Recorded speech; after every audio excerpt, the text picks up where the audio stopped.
teks anekdot.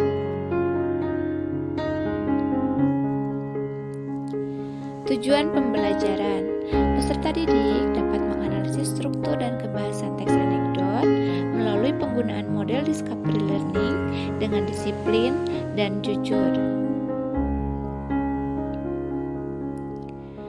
Kompetensi dasar yang akan kita bahas pada pertemuan kali ini yaitu kompetensi 3.6 menganalisis struktur dan kebahasaan teks anekdot.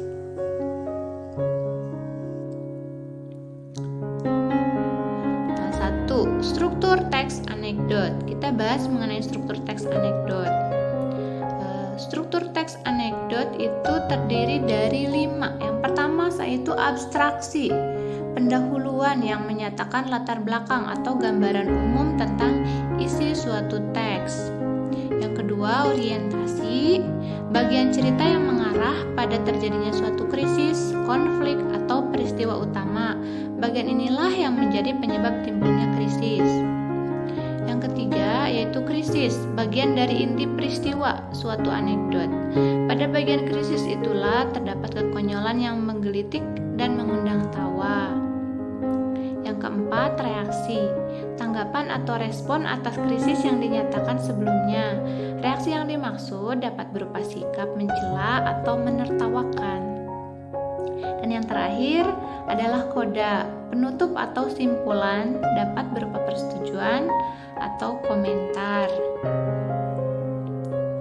Nah, kita perhatikan contoh anekdot berikut. Ini adalah contoh analisis mengenai struktur teks anekdot yang berjudul aksi maling tertangkap CCTV. Itu ada teksnya, kemudian ada pembagian strukturnya ya. Seorang warga melapor kemalingan. Itu adalah abstraksi atau awal pengenalan awal gitu ya. Yang kedua yaitu pelapor, Pak saya kemalingan. Polisi, kemalingan apa? Mobil Pak, tapi saya beruntung Pak. Nah itu adalah bagian dari orientasi atau awal mula cerita gitu. Kemudian krisisnya, polisi, kemalingan kok beruntung? Iya Pak, saya beruntung karena CCTV merekam dengan jelas, saya bisa melihat dengan jelas wajah malingnya. Polisi, sudah minta izin maliknya untuk merekam. Nah itu adalah bagian dari krisis ya. Kemudian reaksi dari krisis tersebut. Pelapor, belum, sambil menatap polisi dengan penuh keheranan. Polisi itu ilegal, Anda saya tangkap. Itu adalah reaksi dari krisis ya. Dan terakhir koda, pelapor hanya bisa pasrah dan tidak berdaya.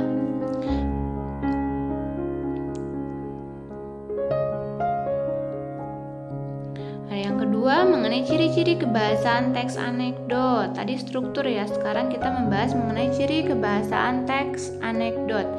Ciri kebahasaan yang pertama yaitu menggunakan kalimat yang menyatakan peristiwa masa lalu.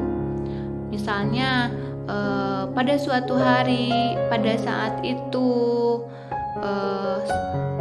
pada sebelumnya, pada kejadian apa, itu pokoknya peristiwanya masa lalu atau lampau atau sudah terjadi. Nah, yang kedua, menggunakan kalimat retoris. Apa itu kalimat retoris? Kalimat retoris adalah kalimat tanya yang tidak memerlukan jawaban. Artinya semua orang sudah tahu apa jawabannya, makanya tidak usah dijawab atau tidak memerlukan jawaban. Yang ketiga yaitu menggunakan konjungsi temporal. Konjungsi itu adalah kata penghubung temporal. Konjungsi temporal adalah kata penghubung yang menunjukkan hubungan waktu. Misalnya sebelumnya, setelah itu, kemudian, lalu, selanjutnya. Nah itu adalah konjungsi temporal. Keempat, menggunakan kata kerja aksi atau kata kerja material. Yang dimaksud dengan kata kerja aksi atau kata kerja material adalah kata kerja yang perbuatannya dapat dilihat oleh panca indera atau dapat terlihat gitu.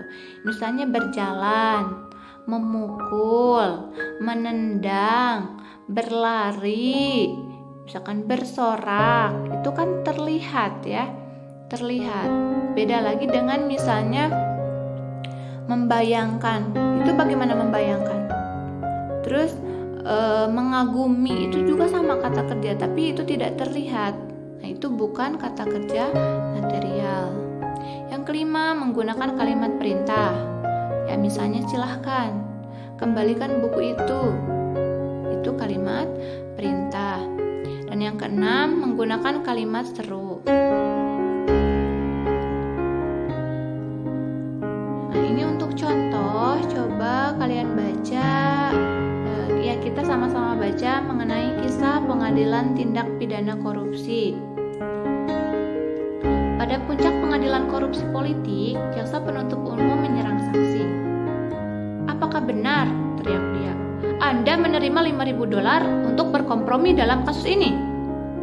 Saksi menatap keluar jendela seolah-olah dia tidak mendengar pertanyaan. "Bukankah benar Anda menerima $5.000 untuk berkompromi dalam kasus ini?" Ulang pengacara. Saksi masih tidak menanggapi. Akhirnya hakim berkata, "Pak, tolong jawab pertanyaan jaksa." "Oh, maaf." Saksi terkejut sambil berkata kepada hakim, "Saya pikir dia tadi sedang berbicara dengan Anda." Nah, bisa kalian pahami tidak maksud dari anekdot ini? Kalau kalian belum paham, coba baca atau diulang 1 kali lagi, 2 kali lagi. Baik, ini kita kan akan membahas mengenai kaidah kebahasaan. Ini ada contoh analisis kaidah kebahasaan dari anekdot kisah pengadilan tindak pidana korupsi. Seperti yang dijelaskan sebelumnya, unsur-unsur kebahasaan dalam teks anekdot itu ada kalimat yang menyatakan peristiwa masa lalu. Nah, di dalam anekdot tersebut contoh kalimatnya ini ya, pada puncak pengadilan korupsi politik, jaksa penuntut umum menyerang saksi. Itu kan peristiwanya berarti sudah terjadi atau lampau. Kemudian kalimat retoris, "Apakah benar," teriak jaksa, "bahwa Anda menerima $5.000 untuk berkompromi dalam kasus ini?" Nah, itu adalah sebuah pertanyaan yang tidak mesti dijawab gitu, yang tidak perlu dijawab atas kebenarannya, atau tidak perlu dijawab karena orang sudah tahu apa kebenarannya gitu, apa jawabannya. Nah, yang ketiga, penggunaan konjungsi atau kata penghubung. Di sini kata penghubungnya akhirnya. Nah, itu ya, konjungsi temporal. Kemudian kata kerja aksi atau kata kerja material. Ini contohnya menatap, terlihat kan? Kemudian mendengar. Mendengar juga kita dapat mengetahui jika orang yang sedang mendengarkan itu seperti apa. Kemudian kalimat perintah, "Pak, tolong jawab pertanyaan jaksa." Itu adalah sebuah perintah. Dan kalimat seru, "Oh, maaf." Baik, agar lebih memahami materi, silahkan buka bahan ajar dan berlatih dengan mengerjakan tugas yang terdapat dalam LKPD. Sekian dan terima kasih. Sekian pemaparan materi dari Ibu mengenai struktur dan kaidah pembahasan teks anekdot. Bagaimana? Apakah kalian sudah paham?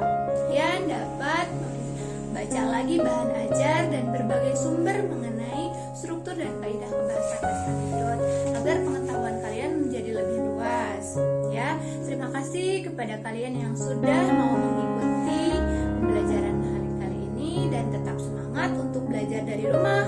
Jangan jadikan virus corona ini sebagai halangan, justru jadikan ini sebagai motivasi kita untuk tetap bertahan dan tetap belajar dan belajar.